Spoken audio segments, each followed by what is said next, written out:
Hi, I'm Kim Vanel in Whanganui, New Zealand. It's Tuesday, October 7th. Today, President Trump says he'll use the Insurrection Act if needed to get the National Guard into American cities, as Illinois sues to block Trump from sending troops into Chicago. Israelis and Palestinians mark 2 years since the deadly October 7th Hamas attack. And France's Emmanuel Macron looks for a lifeline after his Prime Minister's shock resignation. This is Reuters World News, bringing you everything you need to know from the front lines in 10 minutes, 7 days a week.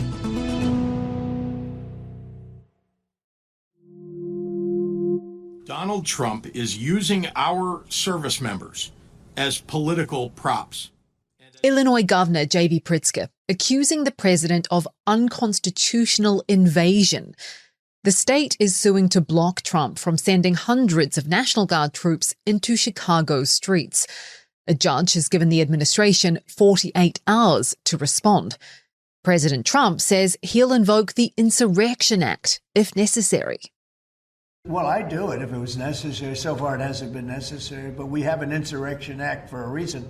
If I had to enact it, I'd do that. Illinois is the fourth legal challenge Trump is facing over the use of soldiers. The others are Washington, D.C., California, and Oregon, where a federal judge has temporarily blocked troop deployment from any state from going into Portland. The White House isn't happy about that. With all due respect to that judge, I think her opinion is untethered in reality and in the law. White House spokesperson Caroline Leavitt there. Legal reporter Dietrich Knaut says as these challenges continue to play out in court, there are three issues at stake. The president has said that National Guard troops are needed because the situation in Chicago is lawless and it's violent and it's essentially a rebellion against the authority of the United States, and that his immigration police and customs enforcement police are being stopped from doing their job. However, there's a long-standing principle in U.S. law that troops should not be used for civilian law enforcement purposes. So that's a big part of the legal challenge. The other part of the legal challenge is that the National Guard is, under normal circumstances, supposed to report to the governor of the state and do work on the state's behalf. And the third point is that this is really a violation of state sovereignty by sending in troops, especially to areas that are disfavored by Trump because of their political leanings. Reuters has uncovered that a Trump-appointed agency head bypassed standard ethics procedures to accuse the president's political opponents, including Federal Reserve Governor Lisa Cook, of mortgage fraud. Head of the Federal Housing Finance Agency, Bill Pulte, referred cases directly to the Justice Department, skipping his own Inspector General. Critics say the move violates impartiality rules and could undermine due process. Talks aimed at ending the war in Gaza are continuing in Egypt, with Israeli and Hamas delegations back at the table for a second day in Sharm el-Sheikh. It's the closest the sides have come to a deal in 2 years of war. And while there's support for President Trump's ceasefire plan, those familiar with the talk say key issues remain unresolved. Hamas wants guarantees on a full Israeli withdrawal and a permanent ceasefire. Israel remains focused on hostage releases and security buffers. All of this is unfolding on a painful anniversary, 2 years since the Hamas attack on October the 7th that triggered the war. My son, which was 8 years old, he stand behind me and he asked me if we are going to die. Tal Shoham, his wife, and 2 children were among those taken hostage by Hamas. While his family was released in the first hostage exchange, he was held captive for 505 days. He says the memories of being beaten and psychologically tortured remain raw. They entered a few times and told us that one of us need to die, and we can choose who it will be. As a result of his experience, Shoham doesn't think lasting peace between Israel and Palestinians will ever happen. After I saw the magnitude of hatred that they grew up upon and they are growing their children upon, it's really clear that at least in our generation it won't be possible. In Gaza, meanwhile, the war has raged so long that there are toddlers who know nothing else, like Uday and Hamza Abu Adda, who were born shortly after the war began. Their father was killed while trying to buy food for the family, and they've lost their home twice. Now they live in a tent on a beach with the constant sound of drones, warplanes, and bombs falling.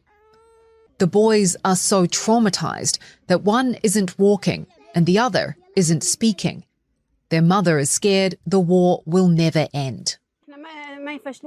Gaza health authorities say more than 67,000 Palestinians have died, mostly women and children.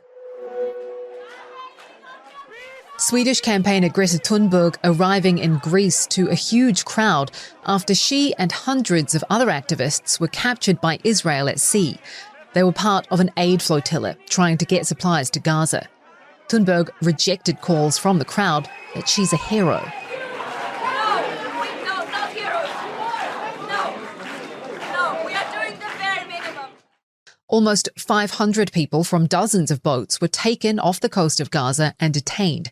Israel has so far deported almost 350 of them. French President Emmanuel Macron's hold on power is in question after the resignation of Sébastien Lecornu, his fifth prime minister in 2 years. In a last-ditch attempt to stop the government falling apart, Macron has given Lecornu 2 days to try and get lawmakers on board with his cabinet appointments. Reuters senior correspondent Elisabeth Pinault in Paris says if Lecornu fails, Macron has few options left. He can name a new prime minister, maybe name a prime minister from the left, which he has not done since the snap election, and the left parties had no majority, but they were ahead of these elections. He could decide to provoke a new snap election. That's what some people in the Conservative Party is asking, and also at the Rassemblement National, at Marine Le Pen's party. Marine Le Pen's party is really hoping to come into power. Another option for Emmanuel Macron is to resign, which has never happened in the recent history in France. And he really said he wouldn't do that. But considering the situation, which is very tricky, and the idea of a resignation is coming back in the debate. Democrats are scrambling to reconnect with young men, a group that swung toward Donald Trump in 2024 and could tip the scales in next year's fight for Congress. But with no clear strategy and party insiders divided, the GOP is surging ahead, especially after the assassination of activist Charlie Kirk.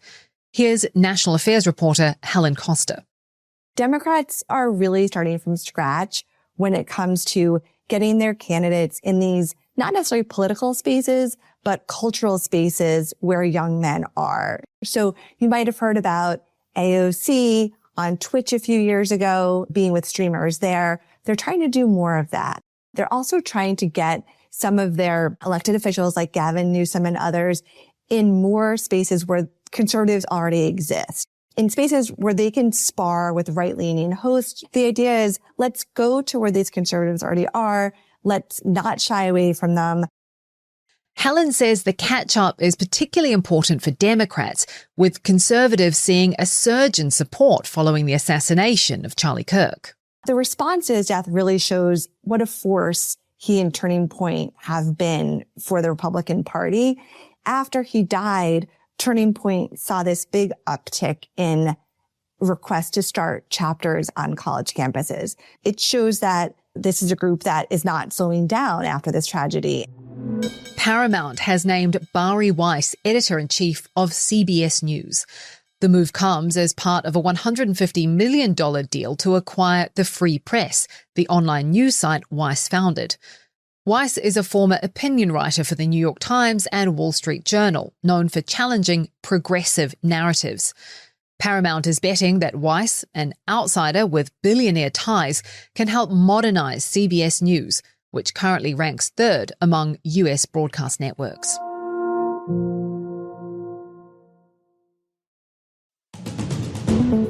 And for today's recommended read, Nobel Prize Week has kicked off, starting with the Nobel Prize in Medicine, awarded to the researchers who advanced discoveries in how the immune system avoids attacking healthy cells.